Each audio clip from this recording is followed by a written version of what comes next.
if you could stop your camera, please. Okay. We're starting already, folks, but here we go. It's the way it is, man.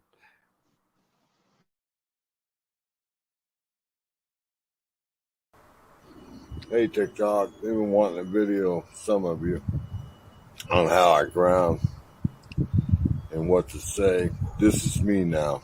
This is the way I do it. I'm barefoot, and here we go.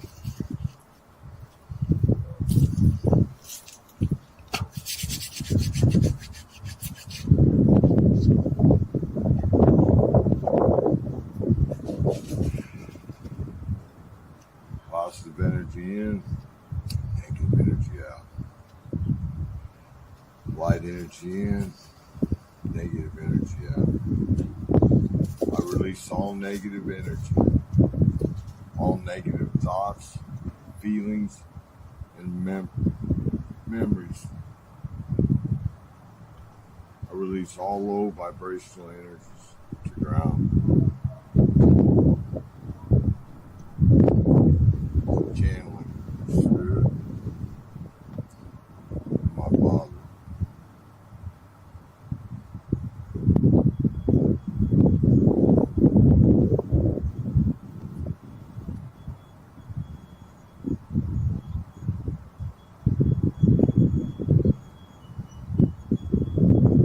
Father, thank you for creation. Thank you for my brothers and sisters above and below. Forgive me for that which I am, for that which you despise in me, that which I despise in you. Thank you, Spirit. Thank you, creation.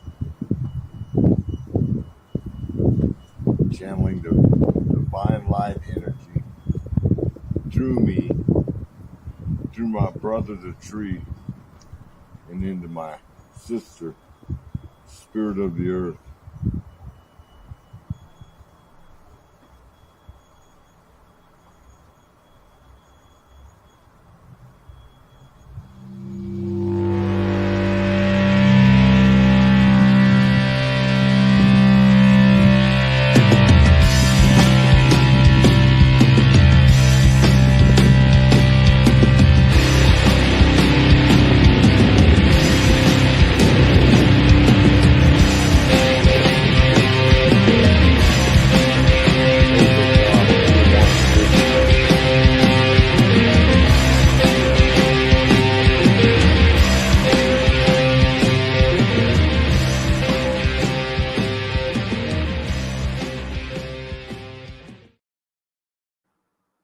What's up, folks? What is up, folks? You can bring yourself in now, Robbie. Hey, if that's my son, is that my son?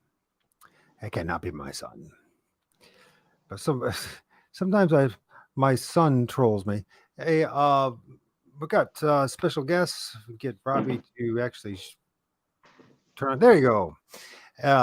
Robbie Olson378 is some guy that I've been following on TikTok for about, I don't know, 7 months, maybe 6 months. And he's a fascinating person. Hey, Christy Price, thank you for joining us. Straight. There's a couple of people that I'm not quite sure. I wonder if that's my son. If it's not my son, I have no idea. So the people will roll in as time goes on, Robbie. Robbie is a fascinating person. But before we get going with Robbie, tomorrow, Thursday night, who do we have now? We have David, Thundercloud, and that should be a really cool show. And then on Friday we got Long Island Bigfoot Mike. That should be also a cool one. So that's what we got scheduled now. And then I'm still trying to find time for all my other stuff. But anyways, it's the way it goes. How's the audio, Christy and everyone? Does it sound good? How's the audio for you, Rob? It's good. Cool. Great. So Rob, Rob is a guy that's fascinated me for a while. His philosophy, his ideas about life, his changing of his life, things that have happened. The fact that he had a near death experience just a few years ago, and here he is banging it out. And Robbie was a musician and still is. And I was a musician as well. I was a bass player and used to write music and all that until the MS hit me. And we'll see what else. Robbie has just some interesting takes on life, and particularly when it talks to grounding and our relationship with trees. And those, hey, how's it going, Will? Good to see you. Now, Robbie, you can see the chat, right? Right. See, well, since we're at this, hey, Will, I think I figured out what the problem was. And the problem is that there's a button that you had on the side, and I didn't realize. I wasn't thinking. I was thinking of focus on our conversation. That I forgot to mention to you about this. There's a chat button that you could have hit and seen all the chat. So next time we'll sort that out when we have a show together. So, anyways, Rob, tell us a little bit about you. Who is Robbie Olson? Just Robbie Olson, man. Worked the oil field for about 30 years, and I went to church, and in the oil field, we drank a lot. At least the old one we did. Sure. Drank. But anyway, now I play music and just a country boy, normal American family, mom and dad. I got brothers and sisters. I had a sister who passed away from cancer, the one just a year younger than me. How's your mom doing, by the way? Yeah, she still hadn't got her eyes open. They were going to take a trachea, I guess, out tomorrow, or the tube, feeding tube, air tube, or whatever. How's it going, MT? Huh? Oh, I'm sorry. I saying hi to Mike MT. Oh, you're good. Anyway, that was kind of a weird deal. She fell down the stairs in the basement, and she made it back upstairs and got in bed, so they thought she had a stroke. But my daughter found her glasses at the end of the staircase down the basement, so we know that's where she fell. And she hit her head, and didn't look too good. The doctor didn't have much promise for her, and I did my healing deal. And by the time they life flighted her to Oklahoma City, her vitals had changed, so they did the surgery. She come through it all right. And she's responsive. When you talk to her, ask her questions, she'll squeeze your hand. She just hadn't opened her eyes yet. And like I said, she can't talk. She got the breathing tube in her. Well, my mom passed away 2021. Buried her on the first day of spring in March 20. So I know it's, we're getting older, brother. You know what I mean? We're over it. When you're over a century old age, man, people move on, We're going to move on too. So all my best wishes are with you and your mother, the speedy recovery, and that she's back to close to normal health as possible. I know it's a difficult thing to go through and what she's going through. So, folks, once again, thank you for all those there. Will from Maryland, Sasquatch Watcher, Mike from MT Paranormal Life. Mike, I want you to come on my show again and talk about that freaking what you guys did. There's very revealing stuff that you did in the woods, and Christy as well. Anybody else is there that I missed? I know. My apologies. Trees, man. Trees are a big issue, and my research of late, when I started to realize that the importance of trees, and Robbie has some fascinating philosophy, maybe even a bit of a shamanic spiritualism that is transformed. It's funny how so many of us, we start out maybe in very conventional Christianity, and then as time goes on, we kind of realize some of the problems, and we find something that works for us. And I am someone who's I was very active in AA. 15 years ago. I've been sober for about 17 years. I was a raging alcoholic. I loved Jack Daniels. I used to drink a fifth of that a night. That was the bare minimum. I was a musician, and just like a lot of other guys, a party time. You know what I mean? And I ruined it. Became a problem for me. I don't consider myself a alcoholic. I was a drunk, and what I was missing in a big part of my life is spirituality, right? So, but eventually, I found my own path and my own way, and how I see things. Um, and I noticed you're doing the same thing now in your own. Well, let's go back before we go any further. Let's talk about your near-death experience. What the heck happened back in 2019? Was it? Yeah. 19, I had a heart attack, but I knows about it. They kept telling me to go to the doctor, heart doctor, and I never did. It got to where just carrying the trash out kind of wore me out. I had a heart attack, and I died. I know I died. They took me to Oklahoma City, did heart surgery.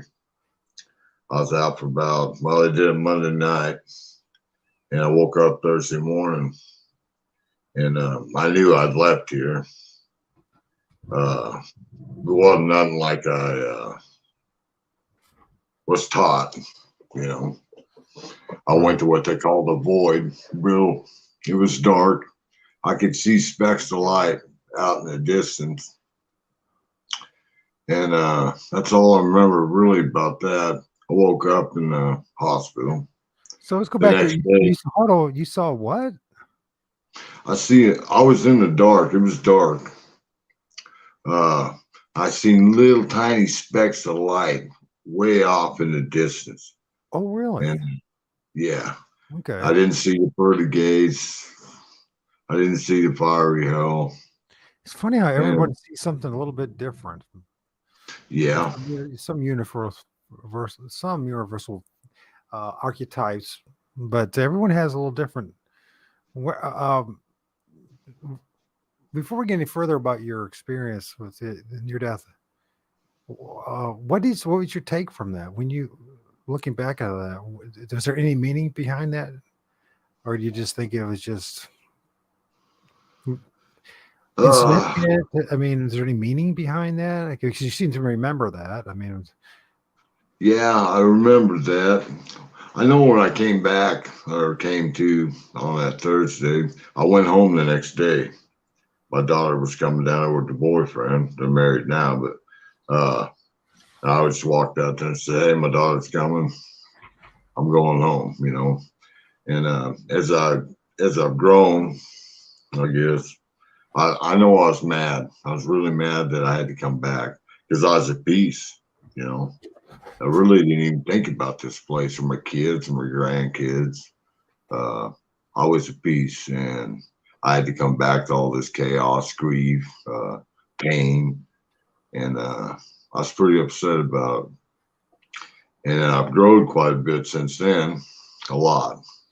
And I realized that I had to come back. You know, he sent me back here. They sent me back here to awaken the chosen ones, the elect.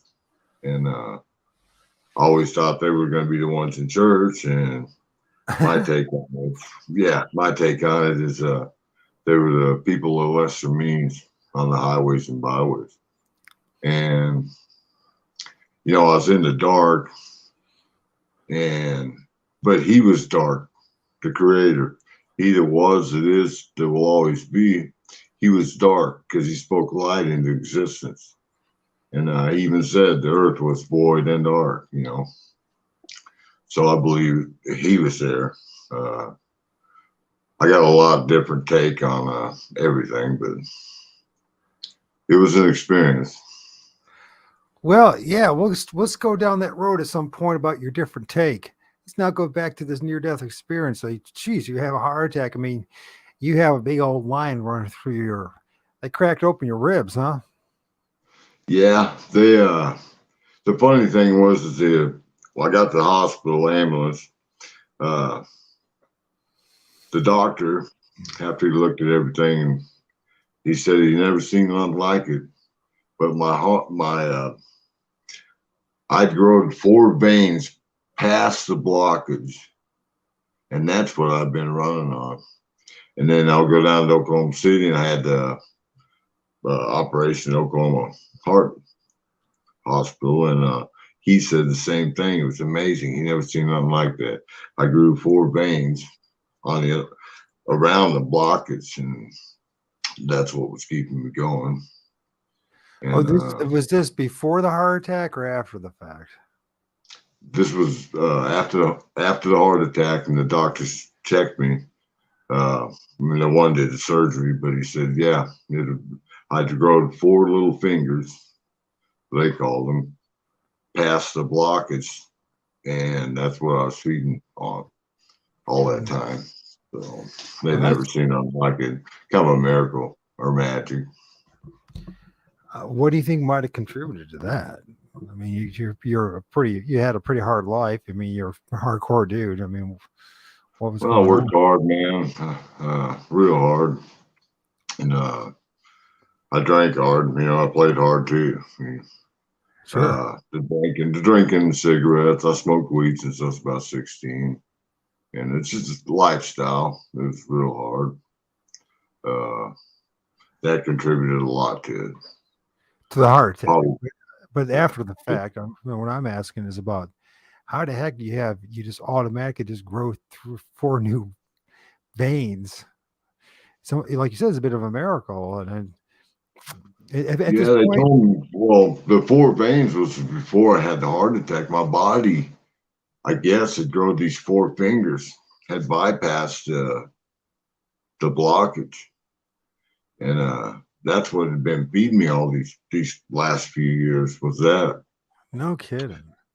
Yeah, and he did the surgery. Like I said, I woke up on Thursday. I was headed home on Friday. I never went to rehab. I don't take none of their meds. They give me 1.5 years if I kept smoking, and that was at 19. And here I am. You know, I still smoke, and I still don't take none of their meds. When did the heart attack happen? Huh? What day or what? 2019. What month and day? Do you mind me asking? Oh, man, I'm thinking it was in February. So basically we're talking 4 years, and you still, this is interesting. So when did you start to get this whole idea about grounding? Because like you just said that you're not using any of their medication. Your dude had just had a major heart attack. And you died. And here you are 4 years later on TikTok, sharing your philosophy and your relationship with the trees. Yeah, the grounding came in. It sounds strange because I believe it was spirit, him created all things, but it's a thought you don't always. It's a thought that's way out there in the left field. I had a guy one time ask me, he said, "What's God sound like?" Well, he sounded like me because he was in my head, you know. And basically, if you don't ground, Robbie, if you don't ground, you're not going to be here. And I didn't even know nothing about it, but I went ahead and did it. I mean, most of my spiritual track, I've done it, and don't know why. Had you researched grounding prior to the fact? Because there's a lot of stuff out there on the internet about grounding and how that is effective to you to, walking around in bare feet and all that kind of jazz. I didn't know nothing about grounding. Hadn't even thought about it until that thought came in. So something put that in your head. Right. And since then, what's going on, Dominic? Or Damien, excuse me, not Dominic. Something put that in your head, the whole idea of it. Maybe I ought to start walking around in my bare feet in the grass. And then... Yeah. No, it's pretty direct. The tree. They said the tree. Go ground to it's because those of us who are in my field of research, which is Sasquatch, Sabbath, Bigfoot, right, forest spirits, that kind of thing, there's a strong relationship with the trees in the spirit realm. I want to hear Right. about this. This is a thought was put in your head, and the whole idea was to start grounding yourself, walking around barefoot, and start interacting with the trees. This is fascinating to me. I mean, this is truly a fascinating thing, and I don't think it's like I told you before, and I've mentioned this to other people who have listened to my show that I have got the impression before we even decided to have the show, I had this impression that in the past, distant cultures, um, especially indigenous cultures in North America, and probably in throughout Eurasia, throughout probably everywhere. I know that in Africa and in India, there's certain trees that are very sacred that people go to and worship and interact with. But what I want to say is that I think that there was an adoption of trees, not like what we think today with Greenpeace and all that other jazz. What I'm talking about is like an individual, say in a tribe, adopted a very special tree, and one that was maybe a 100, 200-year oak, or maybe a 2,000-year tree for all that matter. Who knows? But some tree that Right. they had an affinity with, that they had a relationship with. And the reason why that is, it was not because they were tree huggers, but because they recognized that there was sacredness within the trees or spiritual, a spiritual connection, right? With the Yeah, it's tree. funny. Even Yeshua told you had the tree of knowledge, you had the tree of life, you know. So yeah, there's spiritual connection. Right. What did they crucify him on a tree? We talked about before about remember when he spit in the clay and rubbed in the guy's eyes, and the guy says, "What do you see?" And he asked him, Jesus asked him what he sees. He said, I see people, but they appear as like trees. You know what I mean? They didn't. It's not like mountains, or not like rocks, or not like buildings, but like trees. And Right. there's the not so subtle hint once your eyes are open of even because a lot of people don't want to believe this, but back then, even there, people are called Hebrews, and the people of the Bible, they mysticism and spirituality and um, was very much a part of their religion. And in fact, I think culture would be a better way of saying it, not religion, culture. And I think that all cultures in our before we were, poisoned by modernia and the television and the public fool system and everything else, people had a much more stronger relationship with the that was around Nature. us. And let's think about what's the one thing that stands out most of all around us, especially those in wooded areas or forested areas, is the trees. Of course, the Right. mountains. The mountains are cool and they're awesome, but there's not the same thing as when you are in the presence of a massive mature oak or whatever, you know what I mean? There's a million other ones out there, right? So yeah, trees have always been really important. So there's something, a voice inside you said, man, it's time for you to go and ground yourself and interact with trees. Tree. Hmm. Tell us That's more what about the this. Tell us more about this. well, I've always had a connection kind of with trees. I never looked at it that way. I planted them at my house, about 5 or 6 of them, and watched them grow. And I always go out there and talk to them, hey, you're looking good, getting big. And Right. so, but never on a spiritual stance, never really thought much of it. That's just my nature. And Who as I does? started grounding, probably I'd go out and I'd take my shoes off and put my hands on the tree. On the first 3, 4 times, I didn't really notice nothing. But like that fifth time I went out there, the tree sucked my hands to it like a magnet, and it took my whole body. Say that Now, again. Say that again. the tree, about the fifth time I went out and did that, barefooted, standing, I put my hands on the tree. And it was like the tree was it magnetized it to the tree. You could feel it. It sucked my hands to the tree. Really? And yeah, Magnetism.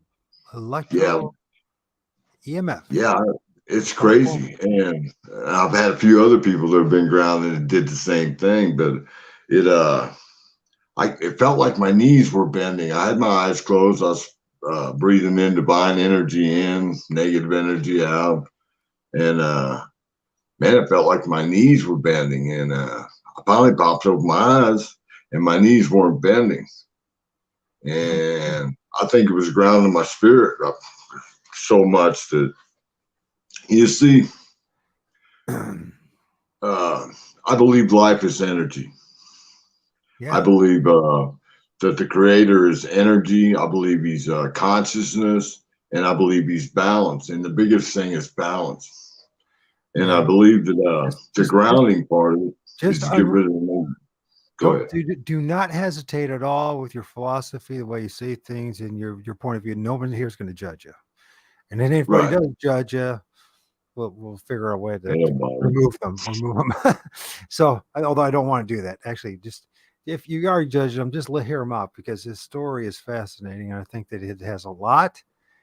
There's a lot of truth that all of us who hear this can adopt. So go back to what you're saying. Don't hold back, man. Okay. Like I said, I believe life is energy.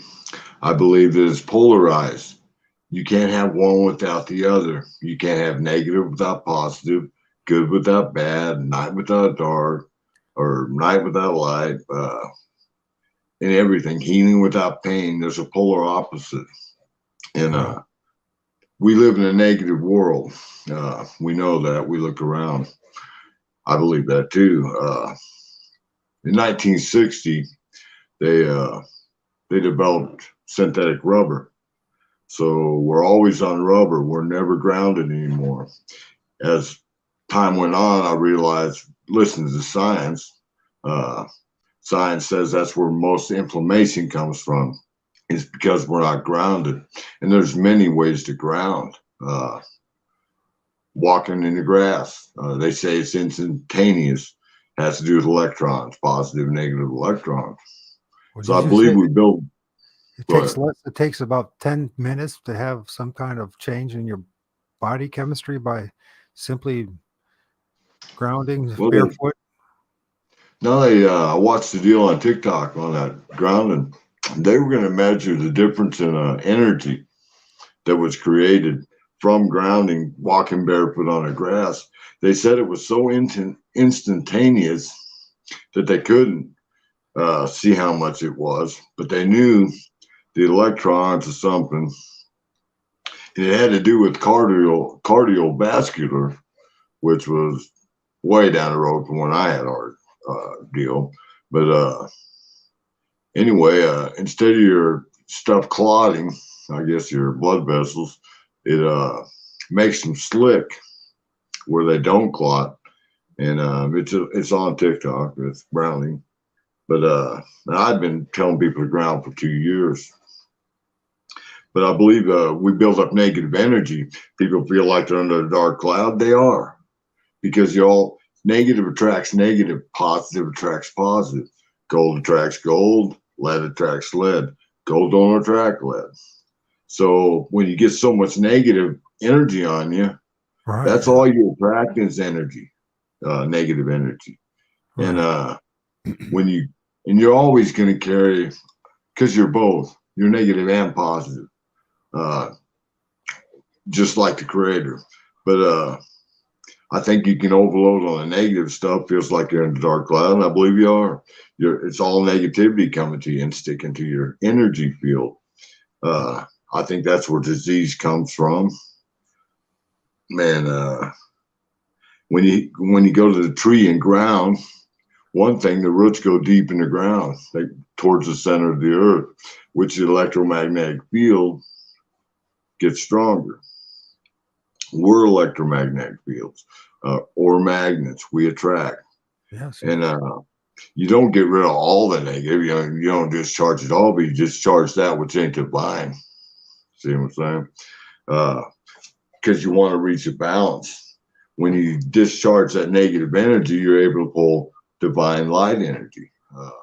I believe that's what Tesla was talking about, the free energy. Einstein too. And that's why I started doing it. Where this stuff, I was homeless for a year. I had a semi-accident in 2014. Wasn't my fault. Guy pulled out in front of me in his semi, and I blowed my neck out. Well, they fused my neck, And man, it wasn't right. I kept telling them something wrong, something wrong. They kept telling me it looked good. And about 6 months after I had that fusion, my wife, she got breast cancer, and they did a radical double mastectomy. By the time she went through the radiation and the chemo or stuff, it smoked her. I didn't even know her anymore. But I ended up losing in 7 years. I ended up losing everything I had. I mean, even the house I paid for, paid on for 20 some years. And to this day, that company never paid me a dime. And workman's comp, we know what that is. But I lost everything, and I was homeless. And I was homeless about a year. And then I moved into Section 8 on disability. And I was there about a year. I finally moved out there. But yeah, the negative, positive. And it goes, it kind of fits.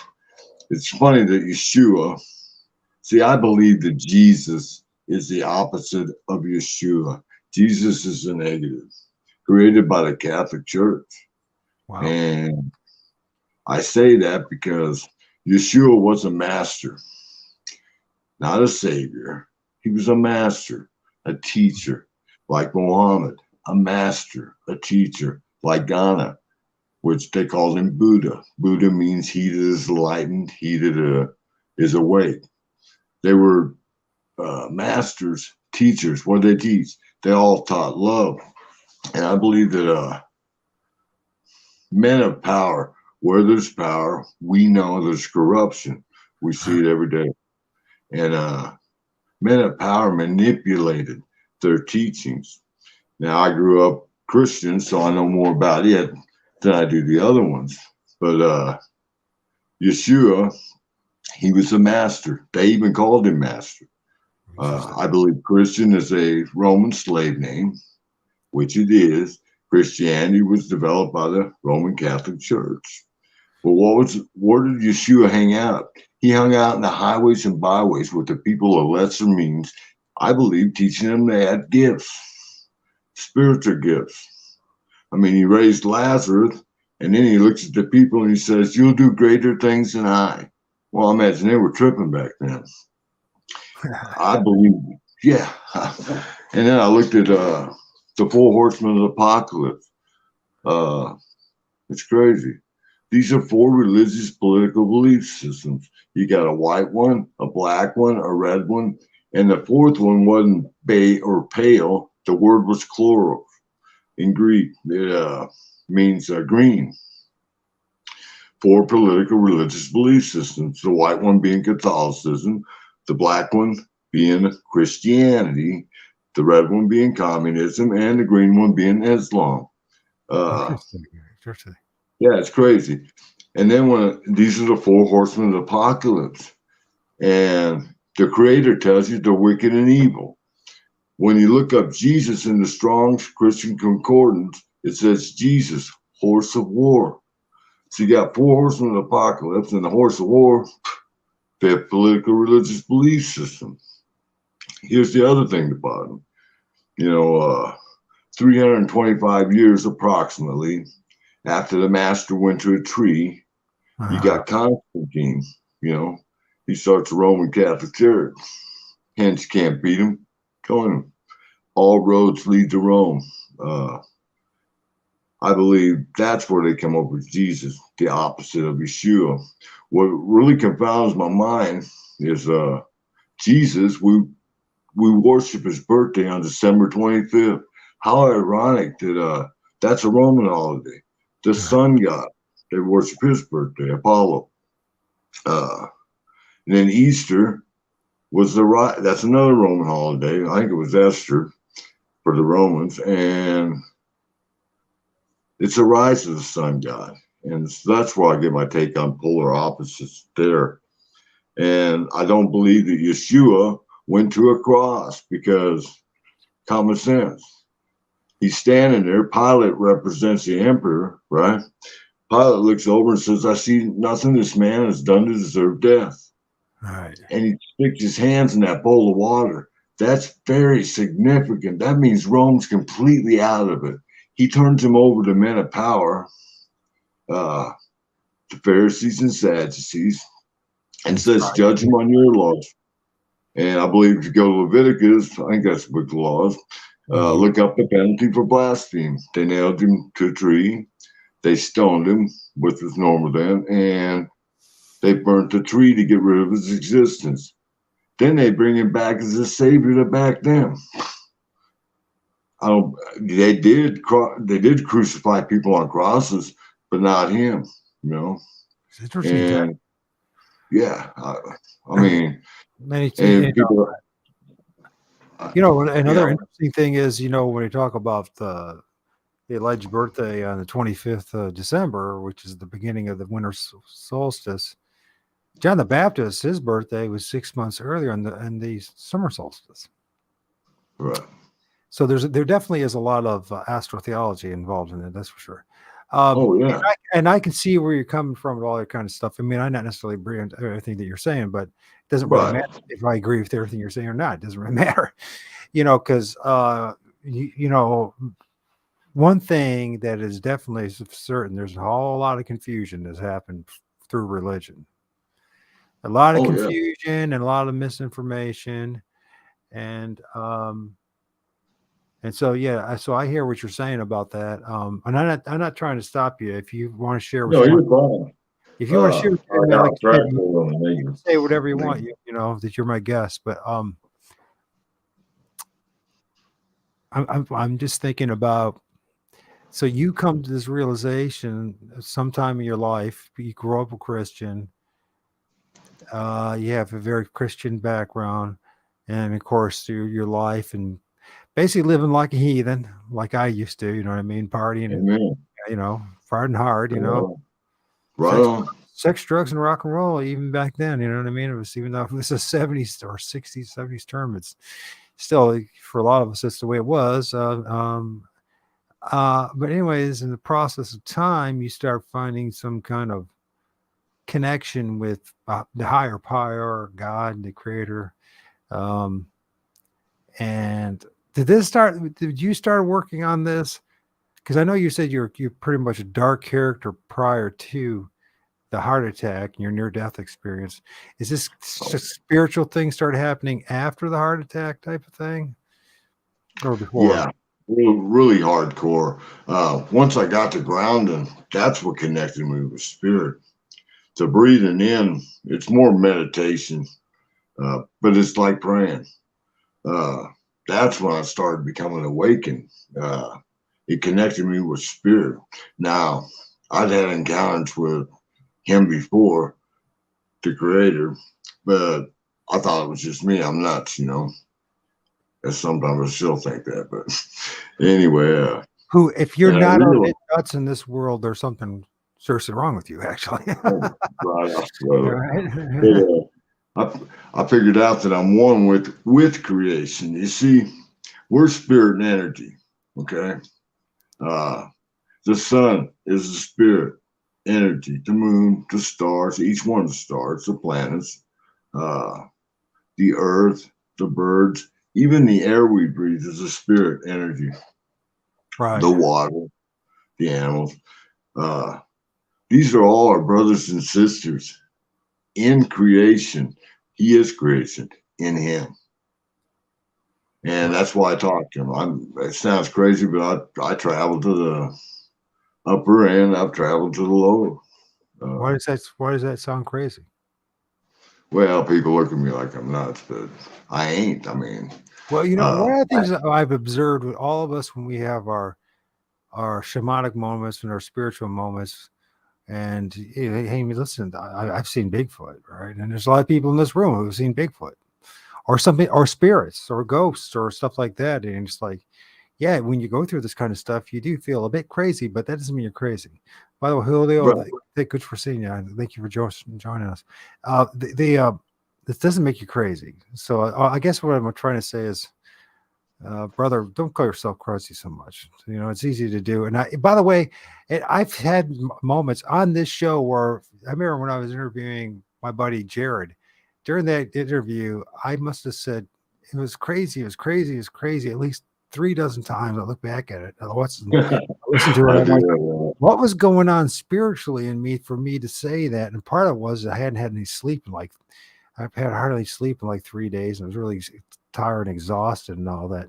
And I do think that part of it, like you said, this dualistic system that we live in of darkness and light, of day and of night and day, and good and evil and all kind of stuff. I think that part of it, the spirit realm does mess with us. How's it going, Paradox? And so, I look back and I go, like, why did I keep saying that? I was like, what was going on there? And I said, well, hey, there's this old idea. Well, it's been around for a while. I got it from AA when I was in Alcoholics Anonymous. HALT. Hungry, angry, lonely, tired. If you're dealing with those sort of things, it's going to mess with your mind and your spirituality, right? So if you're hungry, if you're angry, if you're lonely or you're tired, those are things to deal with, man.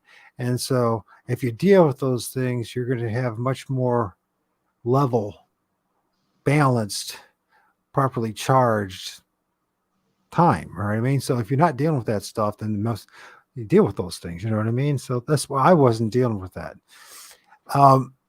Why did I bring that up? Because, I do think it's something spiritual that happens. I think it's part of it is our culture too.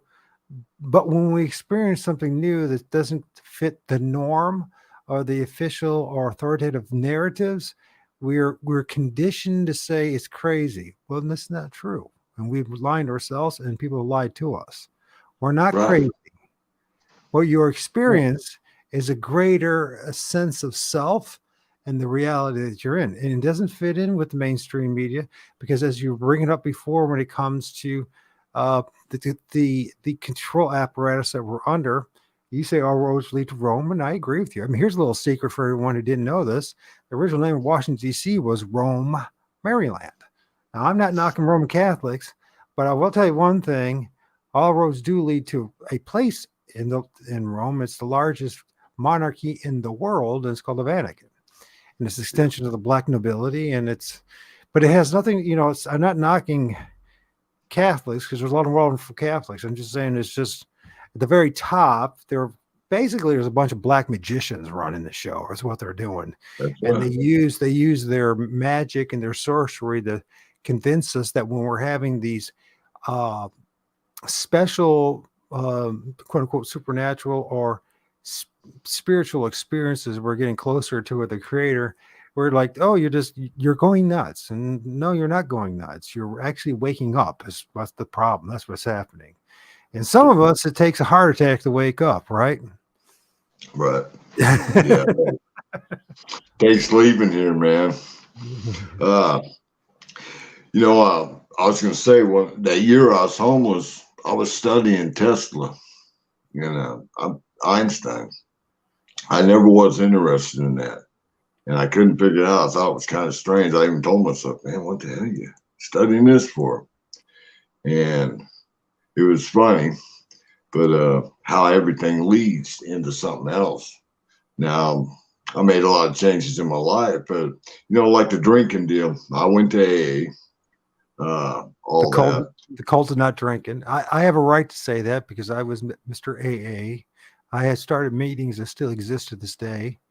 I did the steps all the way through 6 times, and I know a lot of old timers that even knew Bill Wilson at the time, and never even got past the 4 steps. So, and I sponsored a lot of guys and all that. And one of the things I learned through because I like one of these guys, and when I get involved with something, I just go for it. You know what I mean? Oh, yeah, all out. All out. And it's part of, you probably recognize that person. You probably have the same personality trait. And I learned, after about 6-7 years that I was in a cult. Again, I got sucked in a cult. The cult this time, not drinking.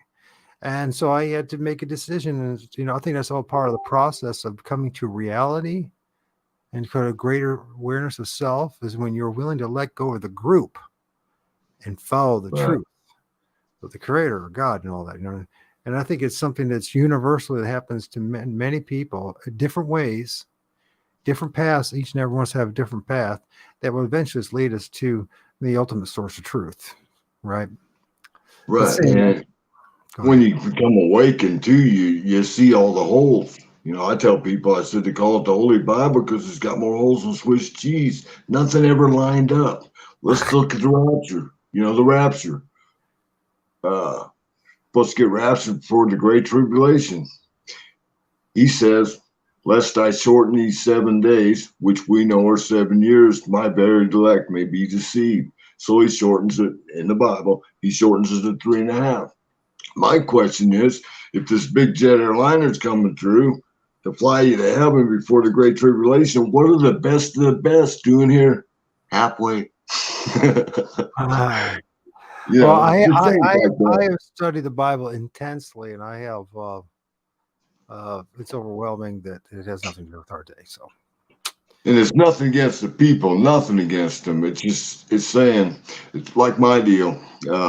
I prayed, went to church, prayed and prayed and prayed all my life to quit smoking pot, weed, and to quit drinking. And I yeah, truly, honestly wanted to quit drinking, but it never happened. And when I started grounding in a tree, I woke up one day and I go, man, I ain't drank in a week. I ain't smoked any weed in a week, you know? And this voice comes in my head and it says, you didn't quit, it quit you. Because by grounding, that's how you charge your spirit. Okay. this is where I want us to go back to if we can, because I believe this is something that's useful for anybody that wants to hear this. And those, I understand if you get turned off or what his approach on things, but just hear about, take what you can use, and as time goes on, we all grow and mature and wherever it may be.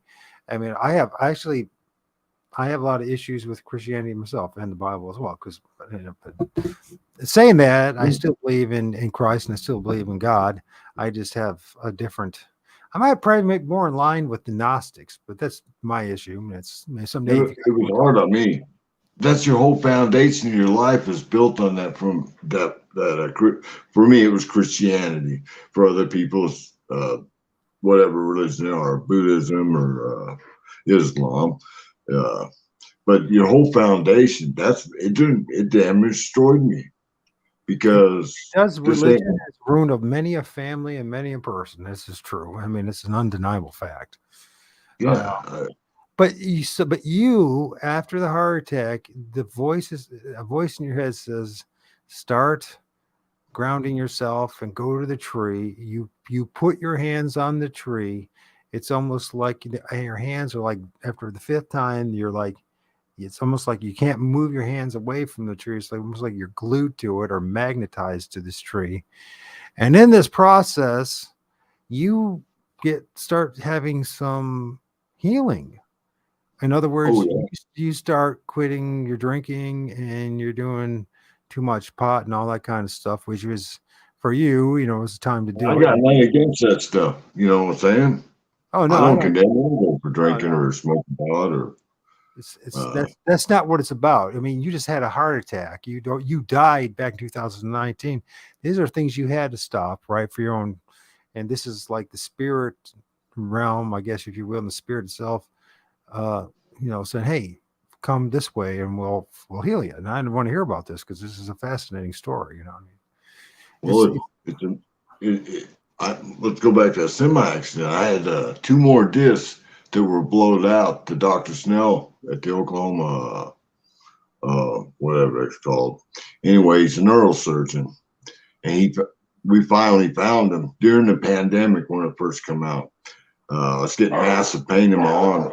The pain was so bad in my arm that I actually stuck the 40 underneath my chin a couple times.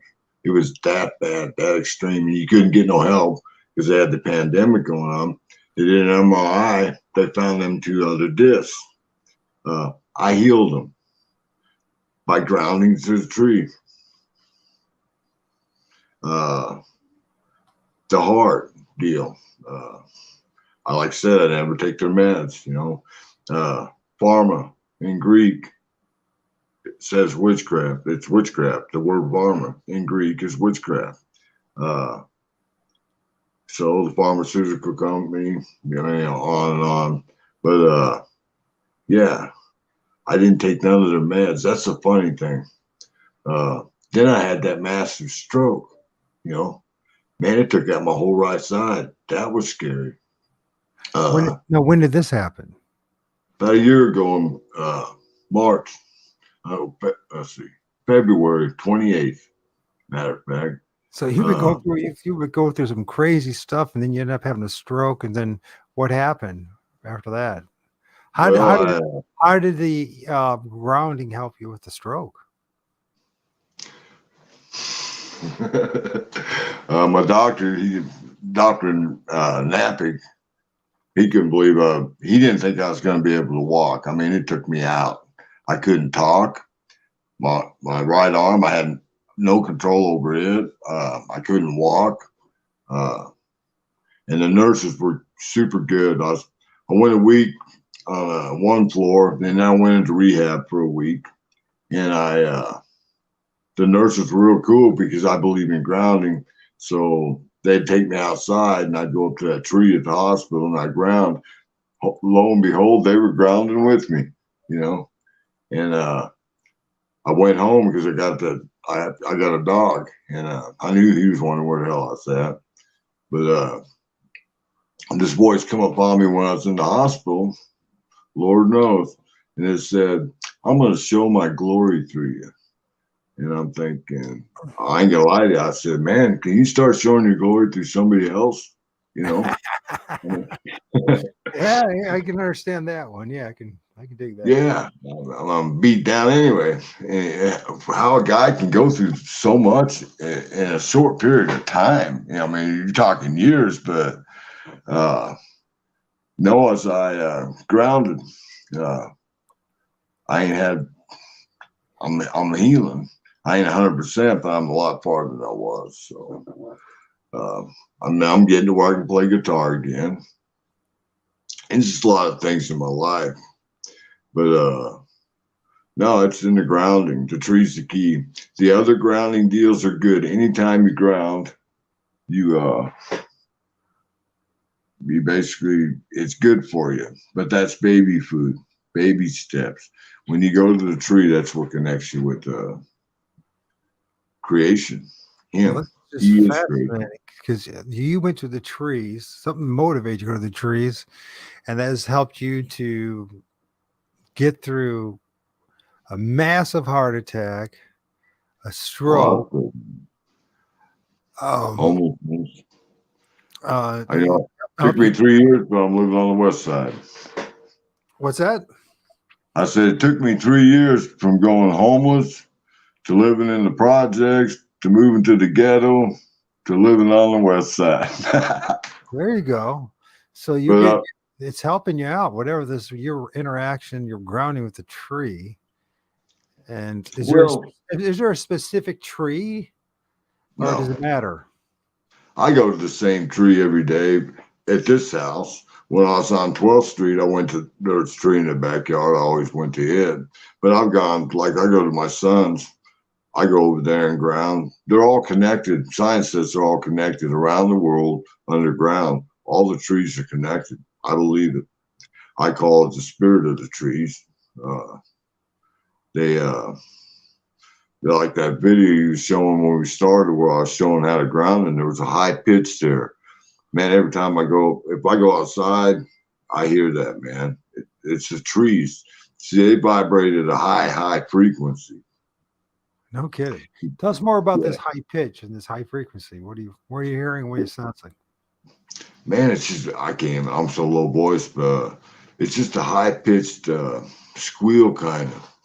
And it's strange because when I go out there, you don't hear it. And then when I put my hands on a tree for a minute, by God, there it is. If I take my hands off of it, it dissipates.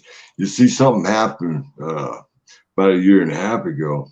My hands, I was grounding, and my hands started burning really bad, like they were on fire, and they weren't. And I thought, well, hell, I must have got them in some chemical. And it was just my hands. And this went on for about 2 weeks. And it was so bad, I'd have to put them in cold water. And I didn't know what the heck it was. Then they peeled, and just the hands, just thick skin. I never had them peel like that. I had some flakes, and now I got energy in my hands. It's really strong now. They're called healing hands. And I looked it up. It goes back to the shamanic you were talking about. Am I your typical shaman? No, I'm just Robbie. But I felt like he wanted me to heal people. And I went and watched it on TV, and these guys have these big shows, nothing against them, but that ain't me, man. I told the creator, I said, hey, man, if you want me to do that, if that's what these hands are, then I want to do it where I'll walk up and shake a man's hand. He don't even know it was me. I can't do that, make a big show out of it. That's not me. That's not my nature. I've always created stuff. We did a community jam. I don't mind standing in shadows. It's the creating, watching something you created come together that fills me, not the glory or the hype, And it come from the ground. And now I go out and ground. Boy, them hands get hot. It doesn't bother me. I learned that spirits are in many things, and they're your brothers and sisters. And when you recognize them as brothers and sisters in creation, you become one with creation, which is the Father. And that's what I believe Yeshua was. He was teaching them spirituality. He hung out. He did grow up in the synagogues. That was their religion then. But when you ground, it clears your mind. The spirit can actually talk to you. And am I to believe that the Creator only loved one race, one people? Nah, he loved all creation. You see what I'm saying? When I looked at the civilizations, and when I did that, I was looking at war tactics. The Romans, how they fought. Genghis Khan, he's more guerrilla. And I noticed something. They all talked about the flood, but they made it about their civilization. And I thought that was strange. In time, I was over on the other side a long time, but I believe they dropped me in this slot here. I probably don't look like I was gone 10 minutes or 5 minutes. We know that 4 guys stand on a street corner. 4 guys see an accident. 4 guys have a different story, so they be in the same ballpark. Each one of them's story's different. That means they're on their own timelines. We know we're swapping timelines because of the Mandela effect. Look at them. You can't make that up. Yeah, I believe there's 2 Earths. We go back to energy. Positive, negative, good, bad, light, dark, healing, pain. There's always a polar opposite, a mirror effect. And I believe there's 2 Earths. How did we go from win-win-win to lose-lose-lose? Paradigm shift. How did they do a paradigm shift? Because it takes a lot of energy to shift dimensions, okay? To go from one to the other. And they're only 1% of the evil ones.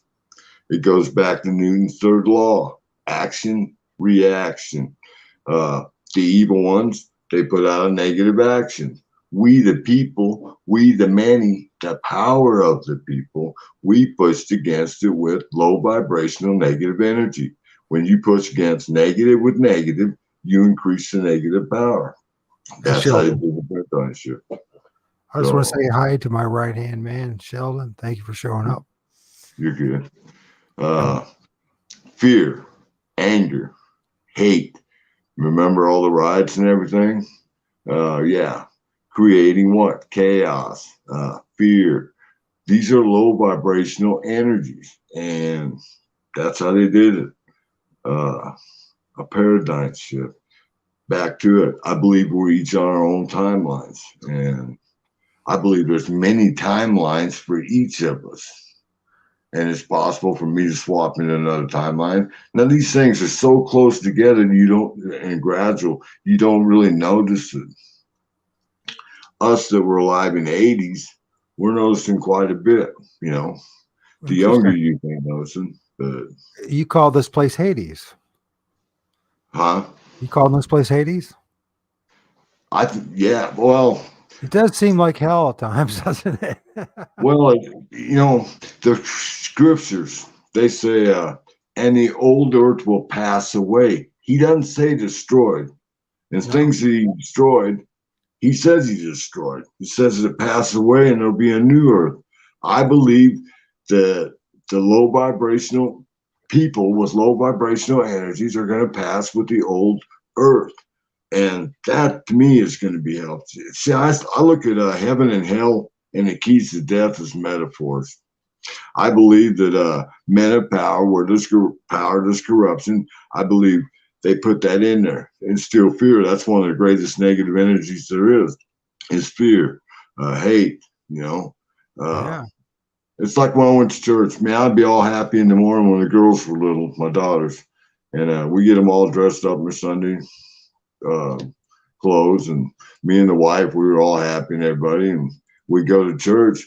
Well, man, the whole time I'm in church, they're telling me about my sins. What a wicked, evil person you are. You're going to go to hell. You're a sinner. You need to come up and get saved. Man, I ain't shitting you. When I got home, I want to shoot myself. I was so wicked.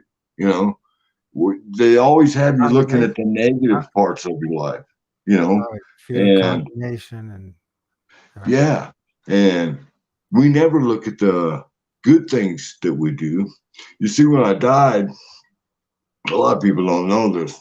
After I lost everything in my life, I mean everything, even my life. The wife, she had to go find herself. She did, and somebody else's bed. But I'm over that. But yeah, it was so bad that I finally told the creator, I said, man, just drop me in the pit of Hades. Put me in hell. I've had enough. But you can't change one thing in me. That love I've had for you since I was a little kid. And my whole life started to change. I don't know. We look at ourselves as being unworthy to go to him. We are. We are sinners. We are unworthy. He's the one that finds worthiness in our heart. You got two types of people, takers and givers. Those that are about themselves and those that are about others. When you leave this place, there is no color. You either leave positive energy or negative energy. I know that going below, I have gone below to the dead. I'm gifted. I got many gifts now, but it's weird. I didn't know the wicked, evil ones. They're in someplace else. I ain't able to access that. And see, I never believed in none of this stuff. I grew up Christian. I mean, none of it. But I've told mom things that there's no way I could have known because I didn't exist, And it's like to pagans and the religious guys, two guys in the hospital, two dads. The Christians are over here and the pagans are over here. The two dads are dying. They die. These guys over here are grieving. These guys are grieving. 10 minutes later, they both pop up. The Christian, the preacher, he's doing a dance. It's a miracle. It's a miracle. The pagan, it's magic. It's magic. I believe the same thing, magic. I tell people I believe in fairies. I believe in dragons, and I believe in unicorns. I never did before, but I do now because unicorns is mentioned in the Bible 8 times in the Old Testament. You can Google that. Yeah, there's just different dimensions. But back to that time deal, man created time. That's why nothing lines up. Truly, the biggest book that I think in the Bible was Genesis 6, when the sons of God, the Watchers, came down and bred with the daughters of men, created giants, men of renown. God repents. He's sorry that he even created man, put him on earth. Man, that's a big deal. But there's one day I was looking at something, I didn't even know this word, and the word came into my mind, eon. And I thought, what the hell's an eon? I Googled it. It means an undetermined amount of time. It could be 1 billion years. I believe that there was many different Earth ages. That's why the carbon dating says 5 million or 10 million years old. And you're going, huh, we only been around 4,000 years. No, I do believe in evolution as far as the earth and mankind in knowledge. I don't believe we came from monkeys or nothing like that. I just don't believe that. I believe we're all part of the ocean as a human being, because when you cry, it tastes like salt. When you sweat, it's salt. We're made up of salt water. One thing about Genesis 6 and the giants, that all fits. What I couldn't understand is when he had the flood to wipe them out. I could see wiping out the humans, but I couldn't see wiping out the animals. Why did he destroy the animals? What did they do? You know? Well, when I looked at the Greek mythology and I seen the half man, half whatever he was, I thought, it's not coming in my head. The giants, the Nephilim, were having sex with the animals. Manipulation of DNA. Clash of the Titans. The war between the gods. That was the war between the Nephilim for power. You know, it says in scripture, I try to take science and scripture, I try to back it up together. His words, I believe, are in scripture, but I believe there's a lot of manipulation. I look at Nimrod, the first world leader, a giant, half angel, half man. Do you really believe he was building a tower to Babel? It's called a Tower of Babel, but he's building a tower to heaven to go, God. Evidently, it was going to happen. God confuses their languages. So God kind of felt threatened a little bit, you could call him that. But why would they build it in a valley? Wouldn't you go to the highest point? We got pretty high buildings, and he ain't too worried about them. No, I believe he's building a teleport. He was half angel, so he knew things man didn't know, to different dimensions. You got the same thing today with CERN. It's funny, the scriptures say in the day of the Son of Man will be the same as the day of Noah. Manipulation of DNA in all things, even our plants and stuff. Yeah. I believe the earth is flat. I know. But I believe that. I believe there's a dome over it. I watched that SpaceX rocket hit the firmament. A piece of it broke off and was hanging up there just spinning. I believe that.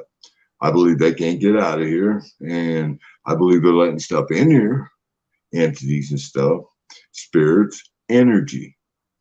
I don't even look at the devil as the devil anymore. I look at him as really extreme negative energy. I look at everything as energy, because life is energy. And science backs it up, you know. Even if you believe in the Big Bang Theory, this giant massive explosion exploded.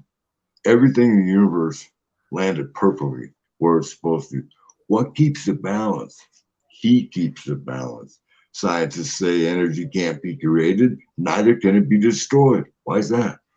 He's energy. He's energy, consciousness, and balance. I believe that. So, and here's another thing. He never wanted us to worship him like a god. He was totally against that. Idol worshiping God. He wanted to walk with man like he did in the beginning. And the war ain't between the dark and the light. The dark and the light are balanced. They were in the beginning of creation. God was dark before he was light. He spoke light into existence. They're balanced. What men do in the dark is evil, you know. It ain't light and dark. It's negative and positive, good and bad. And sometimes that kind of aggravates me a little bit. But yeah, I believe that the 5D that we're going to swap into is high vibrational, high frequency energy. And why? Because spirit's going to be there. This is where he's going to walk with man again. Does he know you're a sinner? Yeah, he knows it. Is he like Santa Claus, making a list and checking it twice? No, I don't believe so. You know, even Paul in the New Testament said charity gets rid of a lot of sin. And that I thought I always had to go to the altar and pray, but anyway, charity gets rid of a lot of sin. Or like Yeshua, love thy enemy. Why would you love thy enemy? Energy. You don't feed him no energy. See? I believe that's what he's saying. Of course, they didn't know what we know today about energies. Right. Well, That's just, it's fascinating, your philosophy and your how you see the world today. Can you maybe tell us a little bit what do you do in order to what are the rituals to grounding to a tree and communicating with the tree? I basically go out there. If it's cold, I can take my shoes off. Sometimes I go out there and sit and I just put my feet on a tree. It's just grounding the tree, but I more or less meditate, divine energy, light energy in, negative energy out. And that's pretty much what I do. Now, when I get to channeling and I start channeling, I talk to the spirit of the earth. I thank her for, yeah. And when I look at the Native Americans, man, that's why they were so spiritual. They were connected. My mom's got Cherokee Indian in her. She's from Oklahoma. My dad, he was from Minnesota. My great-great-granddad come from Trondheim, Norway. And a lot of the people that I'm meeting have Viking descent and Native American. It's crazy. Yeah. And then the healing deal, I mean, you can't make it up. It's real hard for us to believe in ourselves anymore. And so I spend a lot of time with the homeless and the youth that are in trouble. I don't, a lot of people laugh at these kids or people in general that are on meth. Well, let's be honest, society put them on meth. How's that? ADD medicine. I believe the kids were growing. That's why they were hyper. Myself, I couldn't keep shoes on the kids. I couldn't keep shoes on the grandkids when they're little. Yeah, they were growing. And when I look at a society and I see they put them on Vyvanse, Adderall, Ritalin, these are all synthetic meth. Look them up, meth. And when the kid gets old enough that he's 18, he can't be on his mom and dad's insurance. That's some high dollar medicine. Even going to the doctor's high dollar. So what do? They turn to the street because they can't function without that. They've been on it all their lives. Is it the parents' fault? No. It's the educational system, because usually it was the teacher that told us, your kid's got ADD, he's go to the doctor, get on some medicine. And so hey, listen, Julio's got a question here. I don't know if it's to me. I mean, I have pretty strong opinions about all this stuff. But my impression is nobody really wants to hear what I have to say. So, what's your views, Robbie, on the destruction coming and being incepted into the world through various measures? You understand that? I don't worry about being accepted in the world. I believe if you're watching the news, you're feeding your own destiny. If you're taking what they got, see, I don't watch the news or nothing because I don't want to be in that flick. You know what I'm saying? When the old earth passes, I don't believe it affects me, whatever's going on, because, like I said, the timelines, different timelines, and I don't concentrate on it because I believe that you manifest your own destiny. Okay. If you sit there and grind on stuff and grind on stuff and grind on stuff, especially stuff they're feeding you, there's a pretty good chance you're going to live that. And I don't believe I'm not going to live it. I keep telling myself, I want to leave here so bad and go back where I come. Not because I hate everybody, but there's so much pain and hurt in your heart. It's terrible. The way people, I get upset on churches mainly because the homeless. And they say, well, they got institutions to handle that. Well, ain't none of them people ever stayed in the Salvation Army homeless shelter. Most of the homeless won't even go there. It's that bad. The people that are homeless, they don't want nothing from you. I mean, you got some of them that steal and stuff, quite a few of them. But hard times make hard ways. They're survivals. It's an instinct inside you to survive. And that, if that means surviving, like that one I had living with me, he stole my rings, about $1,200 worth. And I like them rings, but I'm human. So in natural reaction, I was pissed off. And I got my board and I said, you need to leave now. Well, he packed pretty quick and he was out the door. He couldn't believe I was kicking him out in the cold. I'm thinking, really? You took my rings? And then as I sat there and thought about it, I said, that's all he knows because he's surviving, I just don't look at him that way. No, you got bad fish and everything. I mean, look at the churches, some of the stuff that goes on. So it's in everything. Well, Julio, if my opinion about this, about the, what do you say again? What's your view of the destruction coming and the inception of the world through various measures? I'm not quite sure what you're asking there for my end things.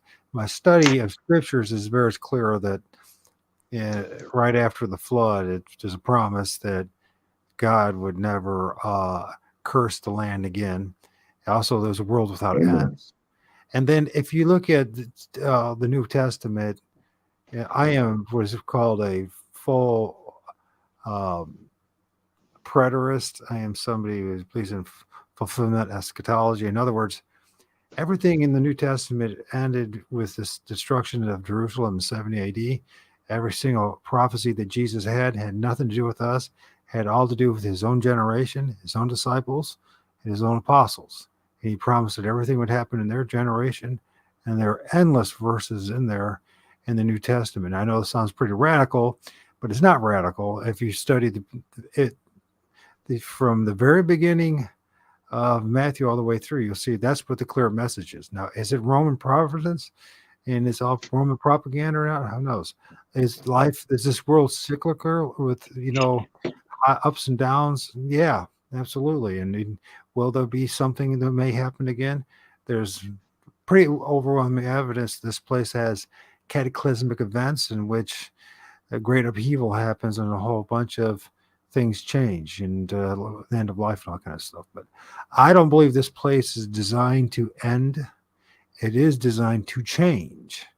And there are aeons or eras, and when there's the end of an age, that there is a new change, like a change. There's a dramatic change that happens. And why do I believe that? I don't actually believe that. I mean, that's just overwhelming geological and archaeological evidence of the fact. So, but I don't think. I think what they did is they took the scriptures and like you said, they hijacked the message, the Roman Empire and the imperial cult that they created, and turned it into, instead of a faith of love, to a faith of fear. Exactly. And a very powerful tool against us, and it keeps us in constant fear of the future. But that's how I see things. Now, are something bad going to happen? Well, listen, that's the agenda. If you look at, the Georgia Guidestones and the very first commandment, they took it down last year as a ritual last summer. And the government did that. It's clear the government did that. They never caught anybody or prosecuted anybody because the government itself did it, and it was a ritual. But in that first commandment said to reduce and maintain the world's population. To maintain the world's population below 500 million, perfect balance with nature. That means that 8 billion of it has to go for their agenda to happen. Does that mean the world's going to end? No. Is there going to be a lot of upheaval and terrible things are going to happen? Yeah. In this creation, there is, once again, a dualistic creation of there's good and evil. darkness and light, night and day. And there's no way getting around it, and there's no way to change that. So I also am a person that strongly believe in limited free will, and predeterminism is a big part of our existence. Everything is already put into play. And so like what happened through Robbie in his life was happening in my life. These are things that are in everyone's life. They were put into play, and there's only so much that we can do about the circumstances that we're put in. You know, the environment, the people around us, our families, the people we end up having relationships with. It's the limited free will we have is the choices that we make on a moment-to-moment, day-to-day basis about do we, for instance, do I, when I say limited, it's very limited. It doesn't mean there's not any. We have choices is what we have. We have choices, but it's not necessarily the same thing as free will. Choices are you have a decision to like Rob had a decision tonight. Was I going to join Mike to do a show? And I had the same decision. Do I have to do a show with Rob, or do I say I'm too tired, or whatever? You make excuses not to do stuff. But I've learned the more you operate in the self-centered free will idea, the more pain comes along with it. So, and the more if you just go, like Rob said earlier, go with the flow, it makes life a lot more easier in the long run, if that makes sense. And so, and obviously the flow for Rob led him to a tree, which led him to some healing and grounding. And I just find this fascinating because there seems to be something that's been a universal message that's happened throughout the eons and the ages, and this relationship that we have had from trees. Now, I'll tell you something, and most people don't know anything about me who listen to me, but I've been doing this for 10 years, and I have been in many different incarnations on the internet. But 2015, I was one of the very first people on the internet talking about the flat earth, interviewing people. I do all the big shots, from who you name it, from Rob Skiba to love him, Rob Skiba. Of course, he passed away. He died a couple of years ago. I don't know if you knew that. And I think that because he took the poke. No. One thing you can't say, because the last time I did it, they stopped me from posting anything, or banned me for a month last month from my original channel. So, or my second. Did you study that at all? What that is, as far as those nanobots, electronic robots, microscopic ones? Yeah, well, if we go any further, I do not want. If anybody wants to know my position on things, I have a BitChute channel, which I haven't done anything in a year, but I have hundreds of videos on this, and I spent thousands of hours on it. And I was one of those a few thousand people in the internet world that were warning people on a day-to-day basis of what was going on and what was going to happen and what's in those things that you can't mention. And that's the reason why they took down my channel along with thousands of other channels on the 6th of January 2021. And I bring this up not to remind people of something that it really did happen. And when everyone's talking about what happened in Washington, D.C., there are thousands of us that are trying to warn our neighbors and to love our neighbors ourselves. That we were, and I'm still censored to this day. I cannot, I used to have thousands of subs. I used to have thousands, and now I can't even get to 400. I mean, it took forever to get 300. And that was like a big celebration. It's funny. I watch the numbers, right? And I understand I'm not necessarily the most likable dude, and a lot of my things that I say are controversial, and so a lot of people are not going to like what I have to say. But saying that, I watch it. It's like I'll get 5 new subs, and then 7 all of a sudden disappear. Then I get 2 more, and then 1 disappears. And I just watch how they mess with the numbers, and at the end of the day, it's never been about the numbers. Anyways, I believe that each and every one that's in this room right now is a valuable human being that's worth a lot. And if it's just one of us that, that was my mentality. Is, if I was able to save one person's life in the past 3 years, then it was worth it. And all the stuff that I go through, you know what I mean? Because it's never been about the money. It's always been about the truth. And it's always about, the way and truth in life, to get back to God and to be as close to God. And I've found out that God was always with me. I just was totally blocked from, if you name all the things that block us, from the environmental things to the things that are put in our heads, like television. I totally, Anton LaVey made it very clear about television. He said it was Satan's altar, and he wouldn't even let his own kids watch television. I was raised on television, and I think many people probably in this room have been raised on television. And people don't realize the spiritual and intellectual damage that it did to us. You know what I mean? But I'll tell you one person who did know that, and it was Anton LaVey, the starter of the Church of Satan in 1966 there in San Francisco. He made it very clear that that's what it was about. He wouldn't even let his own kids watch it. So, and I just saying that, so my first 20 years of my life, it was survival mode. The next 20 years of my life is recovering from the first 20 years. And now this next 20 years, my third 20 years, it's been about learning who I am spiritually and all other aspects. So, and it's a journey, and it is part of what it is. Rob, I'm one of these guys that thinks that we live strongly in as called a reincarnation soul trap matrix, in which if we don't get our act right, we're coming back here over and over again.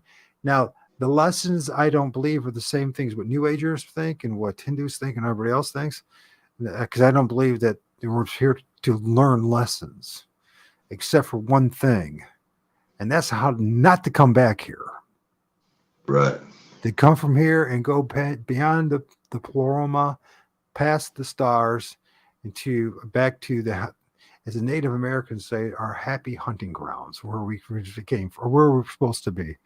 And but that's how I see it. It's a belief system that I can't prove to anybody, except I will tell you this much: if you look at everything that's going on around us, it's especially what comes out of the vast majority of the internet, the vast majority of what's coming out of the television, and the vast majority of what's coming out of government and religion and everything.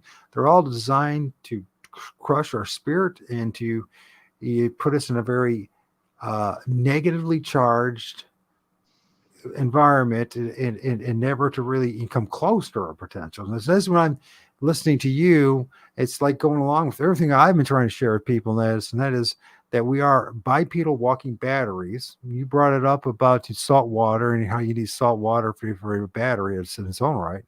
And that, this place is a giant battery. 70% of it is salt water on the surface. We have a cathode and an anode, the moon and the sun, right? We have, when it has a positive charge and negative charge, and the moon produces a cold heat, or they call it cold heat, which is a contradiction. But what happens when you're under a full moon, it is colder standing outside under a full moon than in the shade. Whereas opposite, during the day, it is cooler in the shade than is out in the sun. Okay. And this much more constant, the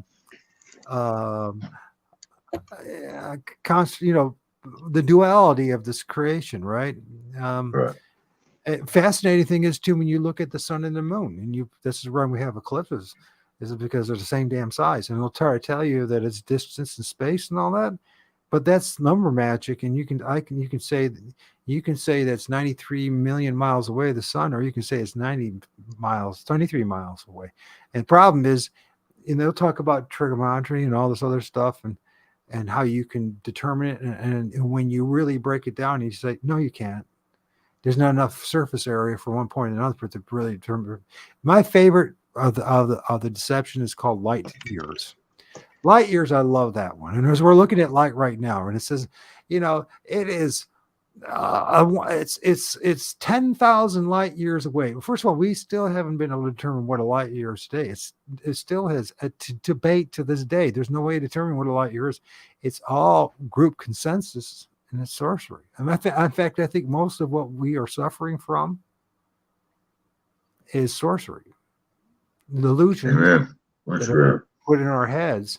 And so, if you are having this personal experience, and you're telling us the truth, which I have no reason to, at this point, question.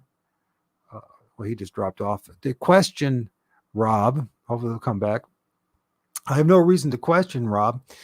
That means if he charged himself and healed himself through the trees, and he was, being, doing this really cool, connecting with, this battery, if you will, call it the tree in its own right. Yeah, there he is. Things happen. Glitch. Yeah, things happen, man. Things happen. So I'm going to read some of these comments. I agree with that. The age, yeah, it's damn. I know.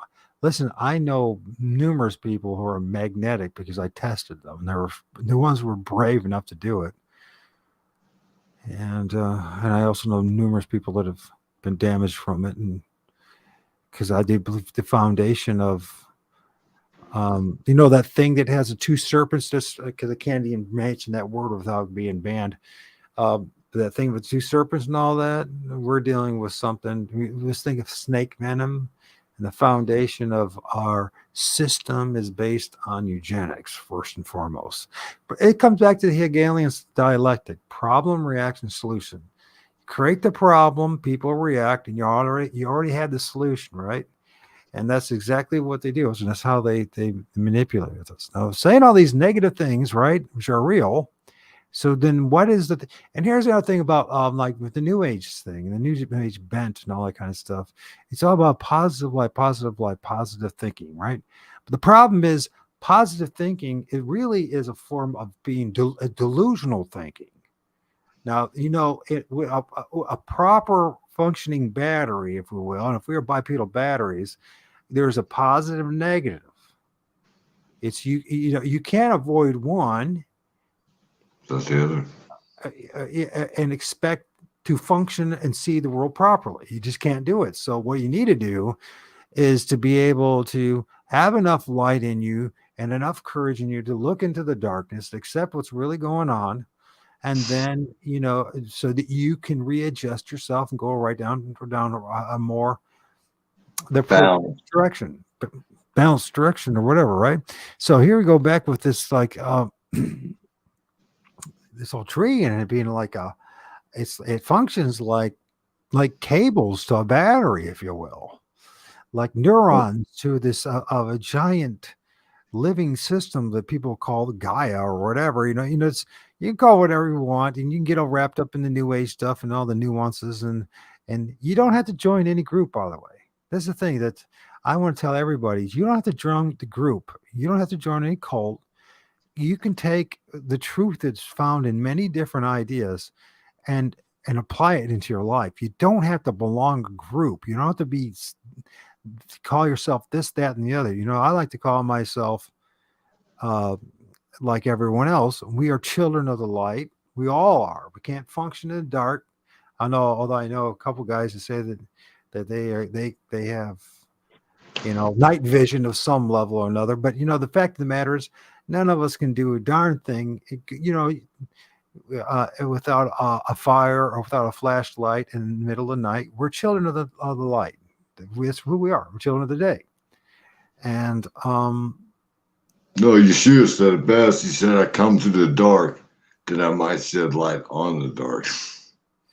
Well, yeah, it's like the candlestick. It's worthless if it's hidden under a bushel or under your bed, right? It needs to be out there in the darkness so you can see what's before you, right? So you can make the right choices. And so it don't take much light. You take a room that's pitch black, dark, and you walk in there with one of them little birthday candles of light. Yeah. Look how the dark moves away from it. Light's powerful. Sure is. So there's it's and yeah, and well, the thing is, when you shine the light, and let's talk about the past 3 years. When you shine the light into the darkness of what's been going on, now you can make right decisions, like avoiding what they're offering you. Right?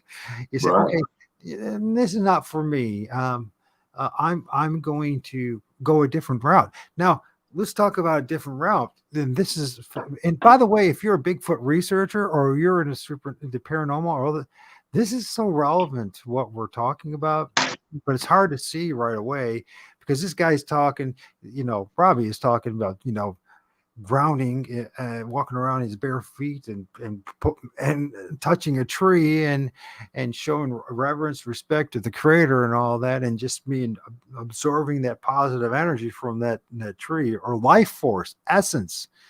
By the way, I've been trying to share with people, Robbie, and you haven't been paying attention to my show because you didn't even know about my show until I reached out to you last week.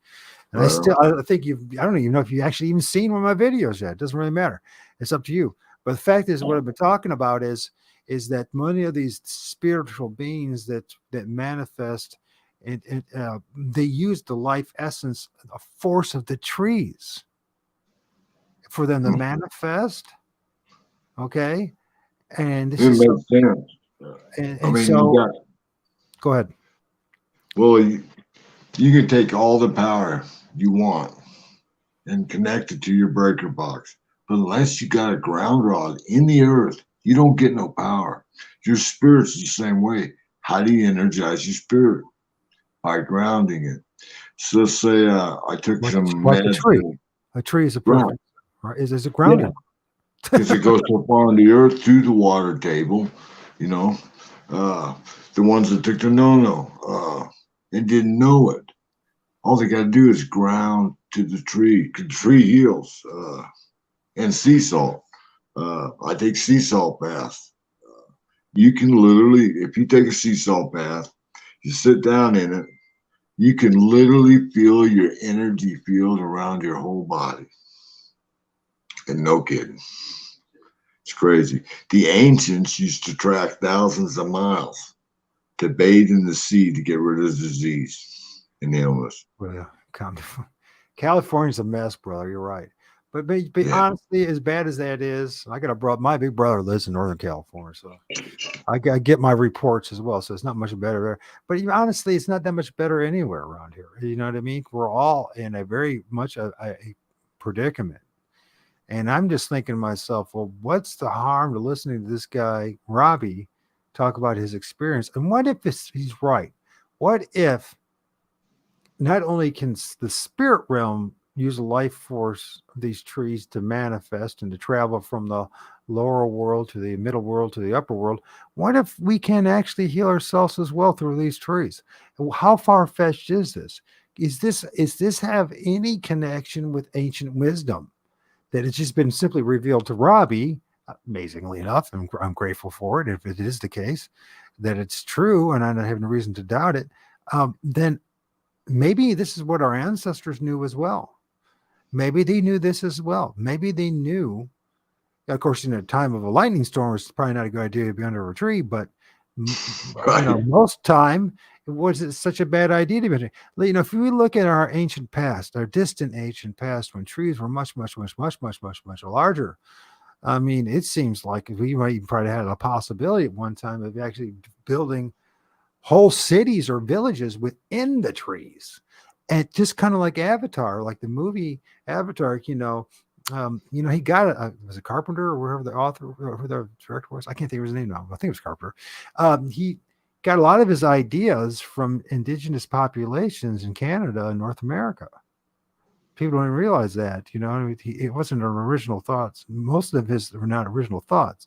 So is there a possibility, especially if you're a Bigfoot researcher, right? And we know anybody that's been doing it for a while knows there's a connection with Bigfoot, Sasquatch, and trees. All right. Yeah. What if there's like, what if we became, I'm not saying worshiping the trees. I'm not saying, worshiping anything else except the creator, but utilizing the trees just as they are, not only to heal ourselves, but to gain wisdom that cannot be gained any other way. I know this sounds far-fetched.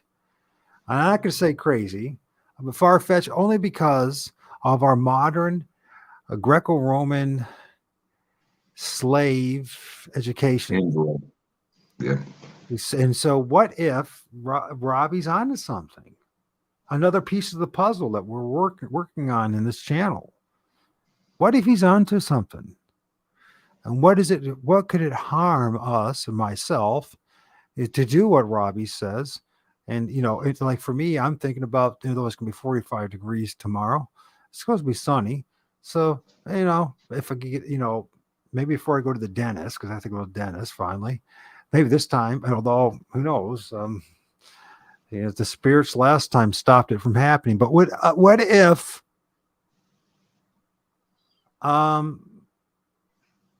I spend like a half an hour, 5 minutes, 10 minutes, half an hour, my bare feet. I tell everybody 3 minutes. 3 minutes, because it takes a little bit of time to get grounded. A minute or two. So what happens if you do it for an hour?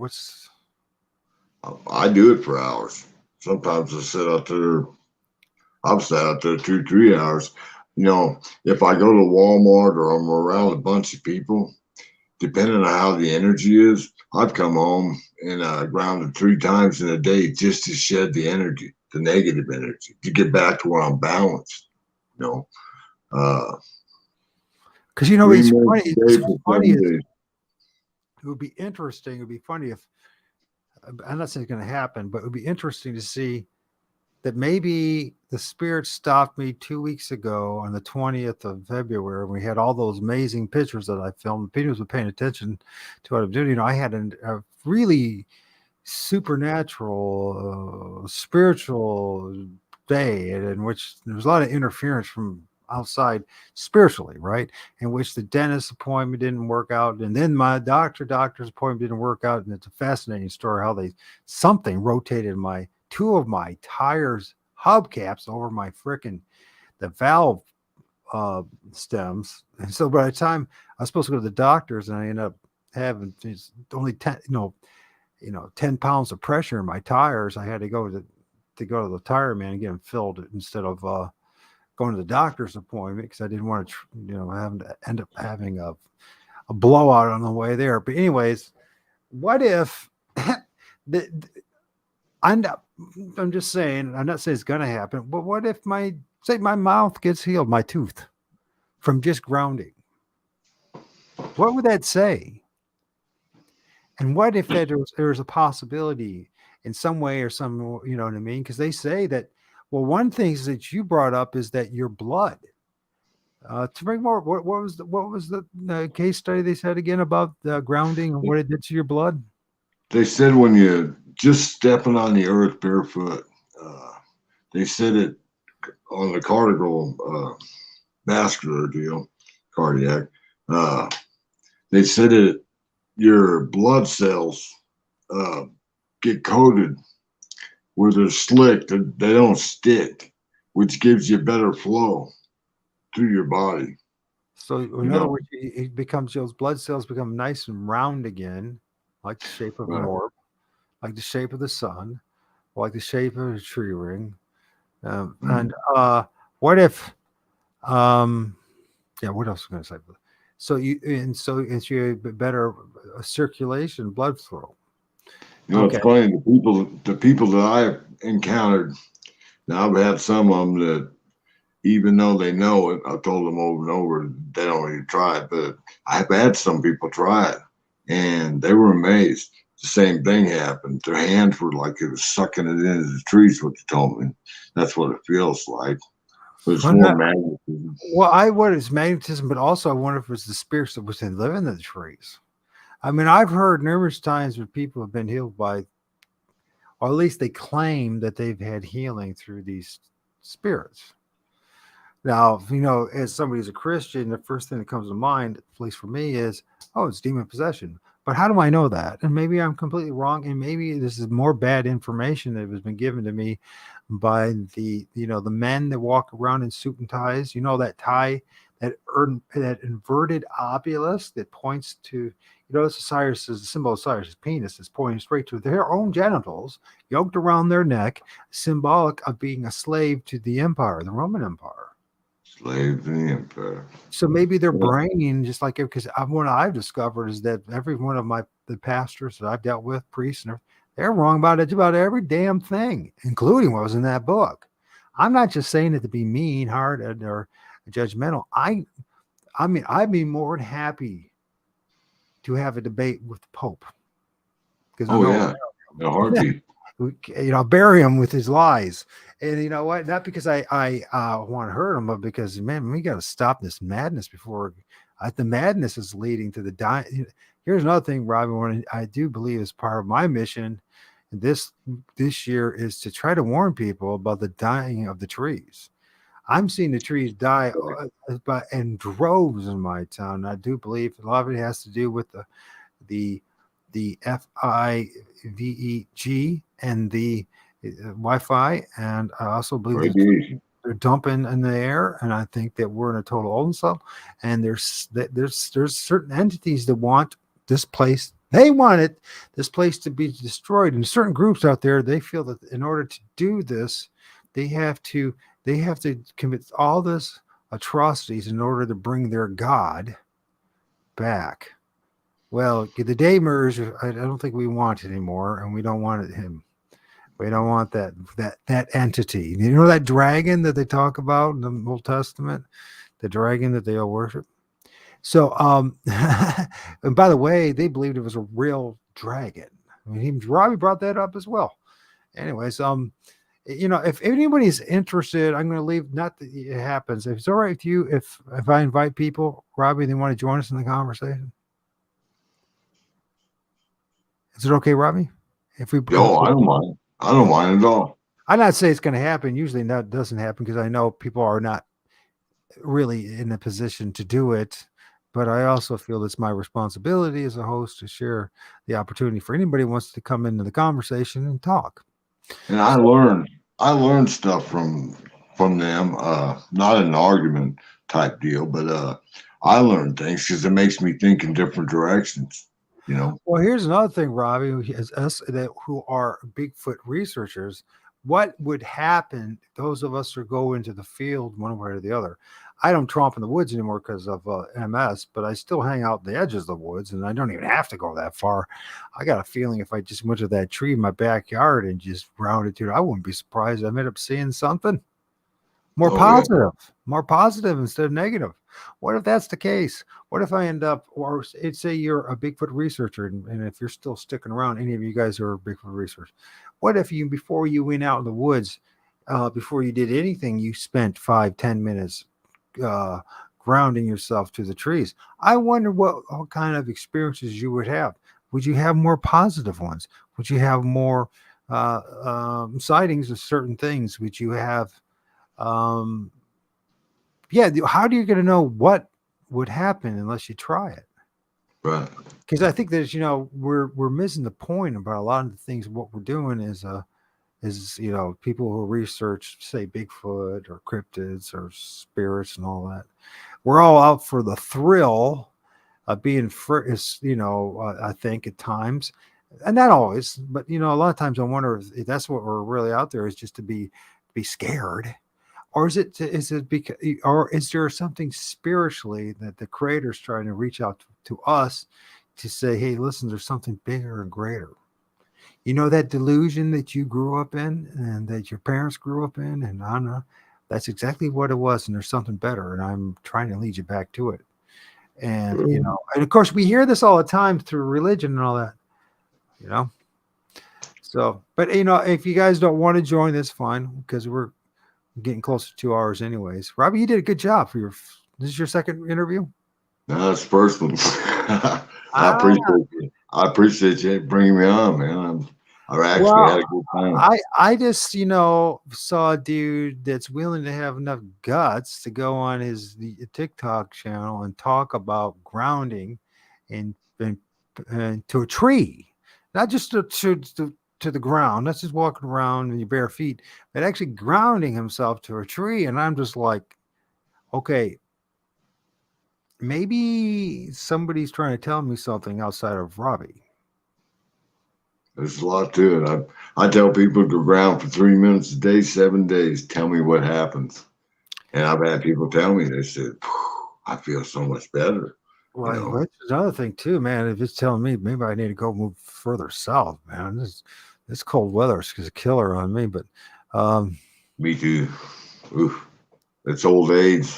All them bones were broke, man. That arthritis and cold air. it's like once you get to 50 or 40s, it's just things start happening, man. But yeah, no problem, man. If you can't, Julio, if you can't make it into, I'm just offering. There's no pressure on anybody joining us. I'm just And preaching. if they can't, I've had a lot of people say they're stoked up.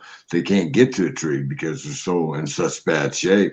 I tell them straight up, man, if you can get a big bowl or pot, get some warm water and some sea salt, put it in the pot, soak your feet in sea salt. That's going to help. It's better than nothing. And I'm a firm believer in them sea salt baths. I take one a week. So, they say that's really good for. Oh, you use Epsom salts, or what do you use? Sea salt. Epsom salt is magnesium. I use regular sea salt. Comes in a little round containers, just like the regular salt. I use a quarter. I get 4 baths out of one of them. I use a quarter of it approximately. I don't have to measure it out. But what about Himalayan? They say that's the best. It's high dollar.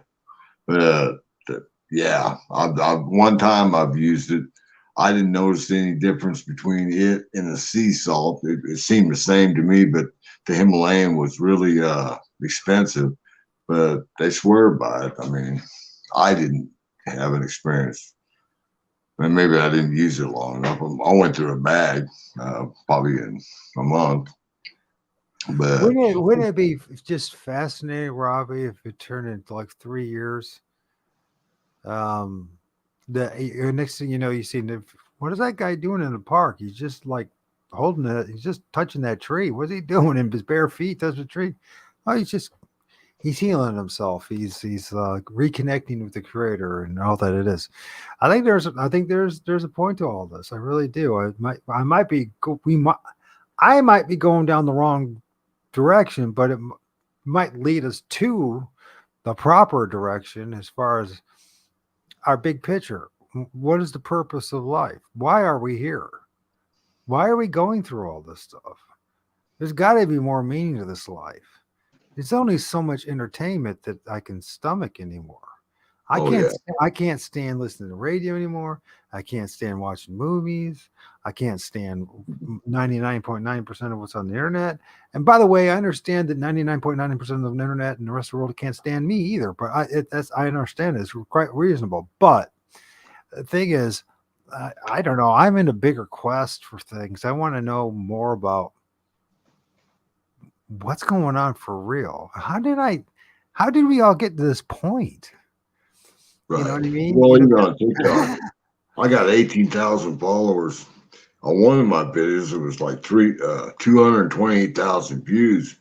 But you're going to get negative. I welcome the negative because you can't have negative or positive without negative. But I probably can count on both hands 10 bad ones that I got. Stupid, that were against me. Negative, real negative. And that's pretty good at 18,000.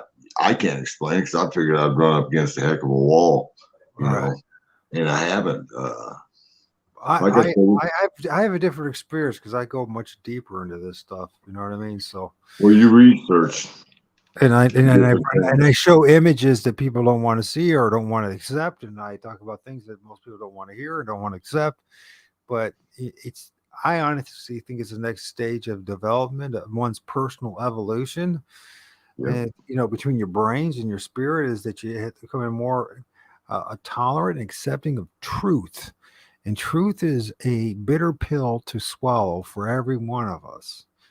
Is when can you imagine the person who's in the worst position in life is like, the dean of some college, to be the president of the United States, to be the Pope.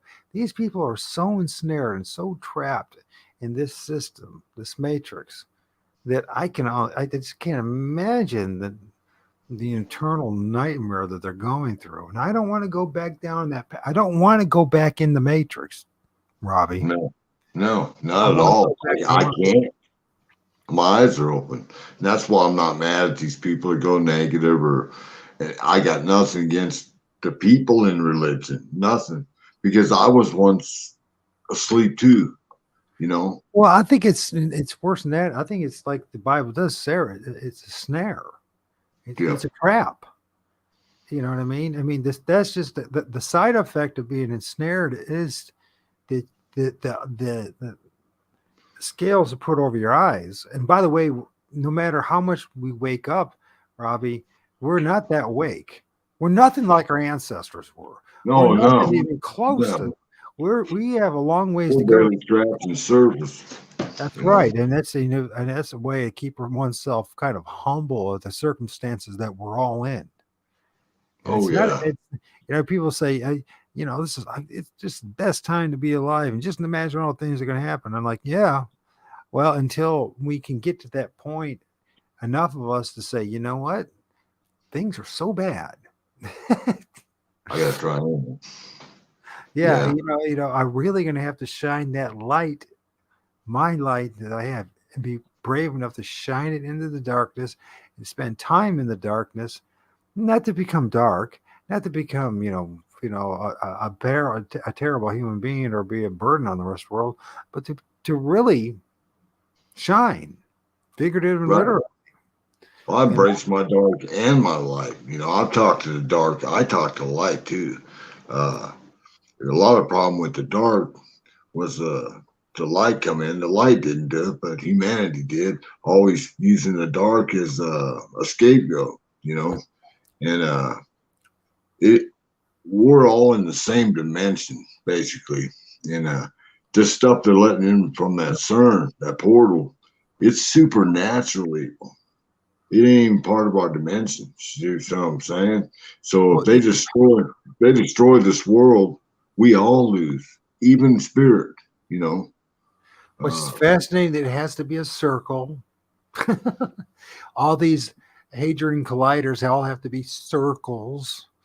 Yeah. And you think about tree rings and what they represent, and growth and what happens, and then orbs are circles, and what they call planets are circles, and what they call stars are circles, and when you just go on and on and on, portals are circles, and there's something. They're all connected. You know what I mean? It's not just being like wishy-washy or just trying to desperately to connect the dots. There really is something going on here that we're missing collectively. Right. And if we work together on this, and that's why it's important to talk to a guy like you. Even though you might be the furthest thing from being a guy who's a Bigfoot researcher, and I could care less if you are or not, right? And by the way, I'm going to tell you something. This is what I go through. So I just started posting some of my stuff on TikTok of the images that I film, and some of the guys that I was interacting with, Christians or recovering Christians or people that are really into the Bible and all that, you know what? Very intellectual people dumping me, like making fun of me, mocking me, dumping me. It's not like there's very many of them left anyways, but the fact of the matter is that's what happens when this is what happens. What I have learned about what the pursuit of the truth is that you either pursue the truth, or that you allow the group to control you, and you allow consensus, the group leaders, to tell you, let them become your God instead of the creator, the life force, let it drive you, let it lead you to all truth, or you will be, it doesn't matter who you are, it doesn't matter what circumstances you're in. The moment you let, and that applies, anybody's listening to me, right? If there's anybody that even sees me as being the leader, Please stop it now. I wanted to, in the pursuit of the truth, and I'm sharing my journey with you. I am not anything but better or anything worse than anybody else. I'm just another critter in the forest that's stuck in this matrix that needs to get back to, I don't want to, how do I say this? It's not even that I don't want. I want to know the truth, damn it. It's I all want to about know truth. the absolute truth, and that's what I want. I do not want to live my rest of my life in La La Land. I'm just sick of it. I don't believe we're sheep either. We're not sheep. We're not sheep. We're lions. I think they put that on us too. No. Hey, Judy, thank you for Man, joining us. man's own intellect has surpassed his common sense. Man's own intellect will render himself Thanks, obsolete. Sheldon. Sheldon, thanks for being there, Raymond. So, hey, listen, we're probably going to end this now because it's been 2 hours. So Okay. I love this conversation. Robbie, come back in maybe a month or two, or whatever, and let's Just hit me up. give us an update about your grounding and all your other journeys and things that happen in your life, the good, bad, and the ugly. Even if you fall or stumble or whatever, don't worry about it. We're not going to judge you here. We're all in the same boat, one way or another. It's Robbie Olson378. That's his TikTok channel. You'll find it in the information box. Go and check him out. He's the when I first saw Robbie, I'm like, who is this crazy dude? Which is interesting because remember I told you not to call yourself crazy. And then how I've changed in 7 months, I'm like, no, you're not. Robbie's not crazy. He's not even close to being crazy. He's sharing part of his journey. But the problem is that you and I, or at least me, I missed the very fundamental part of our reality. Right? And our relationship with the nature and with the trees and with God and God's creation. And I'm almost like, maybe he has a point there. You know what I mean? Yeah. Maybe, maybe it's worth a shot. For whatever reasons we're doing it for.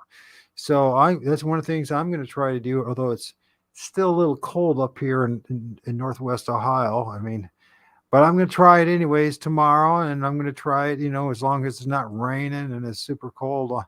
I'll go out there and I will ground myself to the spirits of the trees and see what happens. Wouldn't that be cool? I mean, to me, what would be really cool for me, Robbie, is that my legs work once again where I can go tromp in the woods. Amen, brother.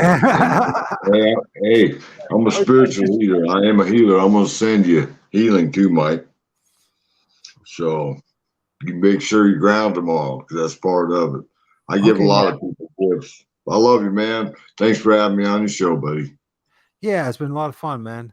Your brother, and and I'm just like, Judy, thank you for being there. Lorna, thank you for being there. CP, thank you for being there. Julio, thank you for always being there. Sheldon, thank you for being there. Who else did I miss? Anybody else I missed? Of course, Damien, thank you for being there. Christy, of course, thank you for being there. Julie, thank you for being there. Who else have I forgotten? If I've forgotten you, I'm trying to scroll through here. Judy, of course, thank you for being there. Who else is there? Oh, okay, MT, thank you for being there. And Will, thank you for being there. And Captain Caveman, thank you for being there. And I just ask you guys to I don't know, help me and let's help each other. Hey, Chris, thank you for showing up. I haven't seen you in a while. AOS, Chris Miller. He's an artist that does art, draws interesting art about Bigfoot and all that. So I haven't seen it in a while. So let's all have each other in our prayers. I'll do it. Let's do it right now before I go. The Lord of all spirits, the Most High, may you bless Robbie and every single person that listens to this, that's with us now, and that you help us to grow closer to you and to the truth, and that we may be a light in the world for good. And all praise and glory to you, Lord, and to the Lord of all spirits, all praise and glory to you. And I want to ask you a question, Lord of all spirits. How are you doing today? How are you today? And we want to know how you are doing, and we want to be closer to you. Okay, Rob, you want to say something before we go? I just want to thank your viewers for listening. And, man, try it for a week. See what happens. You'll be surprised. It'll change your life. Yeah, in fact, hey, here's anybody who hears this. Let's all try it. Let's all challenge ourselves for a week to try to follow what Robbie says. What's the worst that can happen? He said only do it for 3 minutes. I mean, so let's try it. Let's see what happens, and let's report back to each other. Who knows? Maybe spectacular things may happen. Why you should have called it the tree of life. Hung on a tree, and then trees. Always about trees in that book, all the way through it. And all right, folks, many blessings. I'm hanging up. Right, I'm ending the. You can stay on. I'm just ending the broadcast.